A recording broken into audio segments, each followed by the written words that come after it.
Yo, yo, yo, yo, yo, what is going on, CoD Familia? It is your boy BN, aka Mr. Kingdom Builder, and today we are going to be showing off a preview for the upcoming merged groups going into the newest, merged kingdom.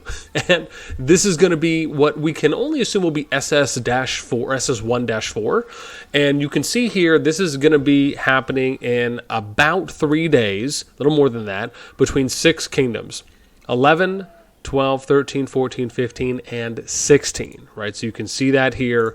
Now, I want to preface this a little bit before we get into all the group stats. We're going to show you who the top kingdoms are, top players, top alliances. I just wanted to point this out that part of me wonders if they're doing 6 kingdoms this go around so they can try and get back up to that divisibles of 4 interval. So it's 4, 8, 12, 16, and then they can effortlessly or maybe transition into 17 through 20, and then 21 through 24, right, so on and so forth.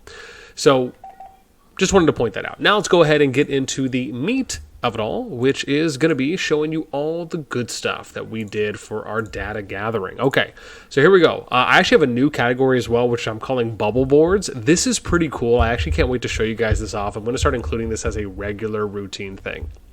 So you can see here at the moment, we've actually formatted this, or I should say assorted it, to where it's top down. So you actually have server 13 out of these 6 kingdoms that is the strongest kingdom going in right now. Again, this is based on top 7 alliances. Reason we pull that from the top 7 is because the idea is if there's one strong alliance from each region going into zone 2, again, albeit Darlin, right, for obvious reasons because they don't have any level 2 passes, but that's the mindset going in. And on top of that, when you have a deeper alliance pool from your kingdom, it also can show a more unified approach.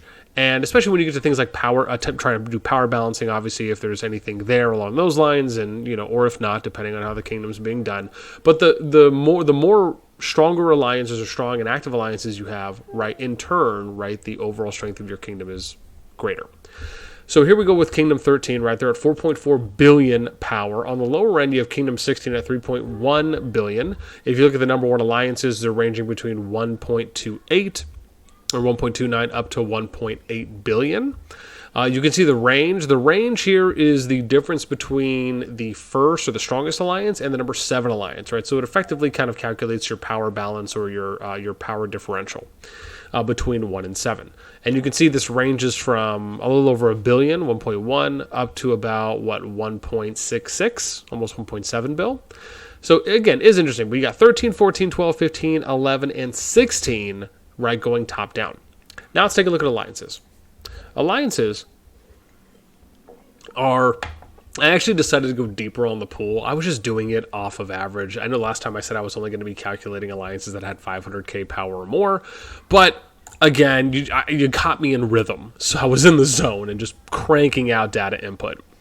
So the strongest kingdoms here that we have, right, you got QNG Queensguard at 1.795 billion, almost 1.8 from Kingdom 13. We have CHA Pantheon, which is 1.74, I guess we could say, from Kingdom 11. We have FM12, Fearless No Mercy, from Kingdom 12, 1.69, almost 1.7 billion. Kingdom 14, we have Big Indo Family, 1.38 billion. Kingdom 16, P10, PI01, Fruits International, 1.296, almost 1.3 billion. And then top alliance from Kingdom 15 is EXD XL Dragon at 1.286, or almost 1.29 billion points. We have the bubble position for alliances at number 25, which is MVP Indo Bursadu at 259. Oh, interesting. I actually wrote down the same power here. That has to be different. I think this was the 255 one, if I remember correctly. So we'll just say about 255 from what I can recall. And again, they are from Kingdom 15, though. Or from 14, excuse me. Because they had the same MVs things that they had at the beginning for the alliance tags. So again, range here, right, 1.78 to about 260. I mean, if we're looking at how many alliances off of these boards are going to be active, I would argue probably the ones above 500. So you're probably looking at about 15 alliances that are going to be decently active. I would say the ones that are probably here around 800 or so, I'd say 10 or 11, right? I think consistently we'll probably see 10 to 11 alliances that are even more active, right? Just because, again, getting into a little bit of that higher power going into the end of the season, that to me seems a little bit more likely. Then we'll get to personal power. And this one is, okay, great. So here we got top 25 players from these 6 kingdoms. You can see here top down, you got EXD's Albatross at 52.3 million from Kingdom 15. CHA's Player A, we'll just say there, 39.9 million from Kingdom 11. We have QNG's Crovax, 38.38 million from Kingdom 13. We have FM12's Crazy Steps at 26.22 million from Kingdom 12. We have the top from 16, which is P101-ish at 22.5 million. And then we have the top 14, which is WRTG OM Lure at 21.649 or 0.6. Yeah, we'll say 21.6 mil, 21.65 million from Kingdom 14. Bubble position is PI01 Pinoy, 16.66 mil from Kingdom 16. So again, kind of showing you how the number looks. If we're looking at power here, I mean, 11 has what? 2, 3, 4, 5, 6, 7, 8. They have 8 players out of the top 25. So watch, if we did 11, we'll do 8. If we do 15, how many from 15? 2, 3. Right, so look at that. You got 15 has 3. 12, 1, 2, 3, 4, you got 12 has 4. How about 13? 1, 2, 3, 4, 5. Third, how about 14? Let's look at that. 1, 2. So 14 has 2. We do how about 16? 1, 2, 3. Oops. There we go, 16, 3. So you can see this is how many of the top players. So again, overwhelmingly at 11, right, with 8. Next one there would be 13 at 5, 4 at 12, tie-breaking 15, 16, then going into 2 at 14. Okay, let's look at personal merits. Personal merits, again, this is pretty much just an indication of how much fighting, how much PvP has been done there. Now, this could be lawless, it could be organized, right? There's no way of absolutely knowing every single instance in which PvP merit points are being accumulated. So you have here, we got EXD's Albatross. Now, I want to point out Kingdom 15 is a different story. Again, we have history with them where they have basically been fighting against the merit hunters. So the PvP points there, I can tell you definitively, have been done from pretty much constant warfare.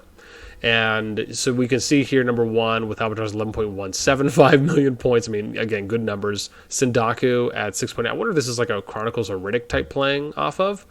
6.84, 6.85 million points. EXD's XR at 6.56 million points. QNG's Gidong at 6.4 million from 13. Then we have the next one, which is at 14, Big X Opa, 3.125 mil.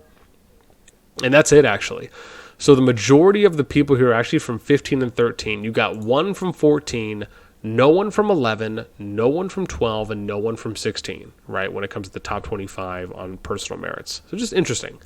Let's look at Alliance merits. Alliance merits is, and just to be clear here, right, every player has their own merits that are attached to them. So if they leave an alliance and join another one, those merits will carry over to the other alliance, and the one they left will lose those merit points. So how we're looking at it now, and again, some of these are big numbers. I mean, you got EXD, again, exiled, if I could spell correctly, bam. Dragon at 133 million merit points, that's bananas. Then you got QNG's Queen's Guard at 82 million points. You got Merit Hunters. Hunter Hunters is one of my favorite anime shows of all time. 78 million merit points from Kingdom 5. We got Big Endo Family, 48.9 million merit points from Kingdom 14. We got Cha Pantheon, 43.52 million merit points. We got FM12 Fearless No Mercy at 29.4, almost 0.5 million merit points from Kingdom 12. And I think 16 was the last one. PI01 Fruits International at 18.48, 18.5 mil merit points. Bubble position here is Viz's Brazil Academy, 2.9 million from Kingdom 13. So again, going in and showing, I mean, these are some good numbers, especially on the high end, especially for some of the previous groups that we've seen too as well. So let's take a look now at server merits. So server merits, what we do is similar to how we do the top servers. We look at the top 7 alliances and we basically combine their merit points, and then we bring you totals. This is already sorted based on the amount, and you can see here Kingdom 15 and 13 really just kind of overwhelming, right? Kingdom 15 almost 3 times the amount as 14. Kingdom 13 is twice the amount of 14 at 240 million merit points. That's a lot. Kingdom 13, 180, Kingdom 14, 91, 65, 44, 36, right? So, again, this is pretty wide gap. This is, what, a 204, 203 million gap from 1 to 6, at least from number 1 kingdom to number 6 kingdom. So, yeah, my view on it really is I'll look at the merit points, and then I'll look at servers, and I'm going to give you guys a nice little pro inclusion here at the end. This is after we do the bubble boards, so make sure you stay tuned for that one.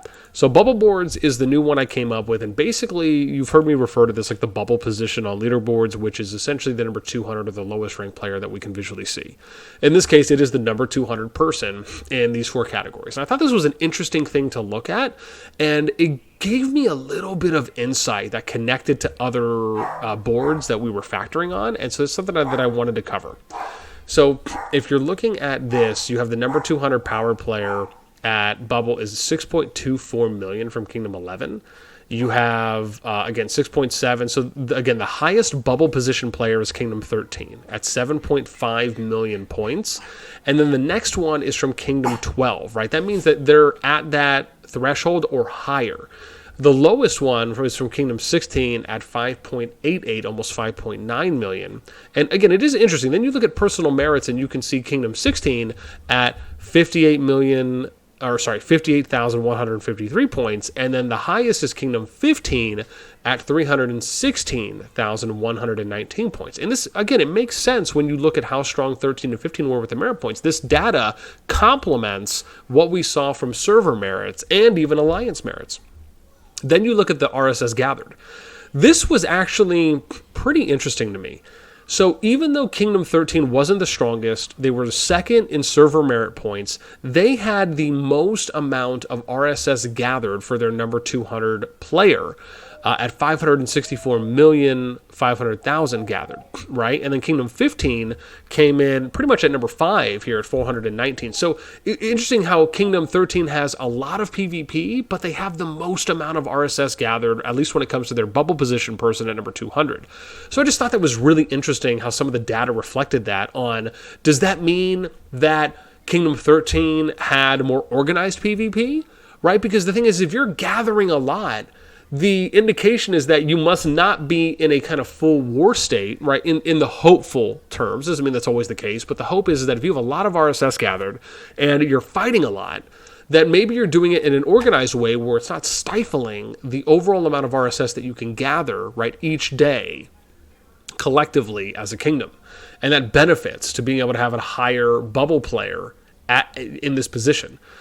And again, I'm sure I'd have to go back and look at what my notes were from Kingdom 13 because I have the introduction I did and the data that I gathered. So next time when I do one of these, I'll make sure that I try and bring that so I can give you guys a little bit more of a storyline and some context. But it is interesting when you think about it from that way. Then we get to Dragon Trail, which, again, very interesting how they have the strongest. Kingdom 13 has the highest bubble at 251, right? 278 is the max for Season 1. And then you have the lowest here being, 233 from Kingdom 16. And even 15, not that bad, 241, right? I think they came at 4th, so just above 5 and 6, which was 11 and then 16. So again, decent numbers, and we're going to have to see how this plays out. I mean, again, they have a little over 3 days until the merge comes in. We're still not sure who may be allying with who. I'm going to be trying to find out as much as I can, and of course, only if the alliances and kingdoms are willing to divulge anything prior to the season starting. But what I will say is, I'm always going to be, and I always mention this, I'm going to say it every single time I do these group data sets, is that I am always going to be in favor of watching fair fights where you're trying to match up the kingdom power or the union power along with the PvP fighting potential. based on looking at things like merits from this preview video. Because for me, the value in Call of Dragons is not just about winning. It is really how you win that is by far the most important. To me, in this game, there is so much more tactical and strategic depth that I want to see alliances going and out strategizing each other. I want to see unions out coordinating, out organizing each other on the battlefield. That, to me, I will always hold to the highest regard. If I ever see matchups and the power differential is just erroneously on one side of the spectrum versus the other when it comes to unions versus unions, and it's just almost a guaranteed win or such an overwhelming advantage that it just, again, I'm always going to shun away from that, right? I'm never going to give you flowers. I'm never going to give you kudos because that's not something I would enjoy watching. And again, I hope, if anything, that makes sense to some of you on the differences between what COD has the ability to give us and the quality of PvP, where its potential and its ceiling is at compared to other kingdom builders. So anyways, that is going to be it for me. I want to hear what you guys think. Again, if you're in any of these kingdoms, how do these stats match up? If you're not in any of these kingdoms, what do you think about the data that I've collected? Are you interested in it? Is it something that you find appealing? Are you looking forward to when I come and do your group? Right? Let me know anything and everything. And even if there's something I missed, right, that you're thinking, oh, hey, boss, this would be really cool if you added this in the next time. Let me know in the comments down below. This is going to do it for me. As always, until next time, I will catch you later.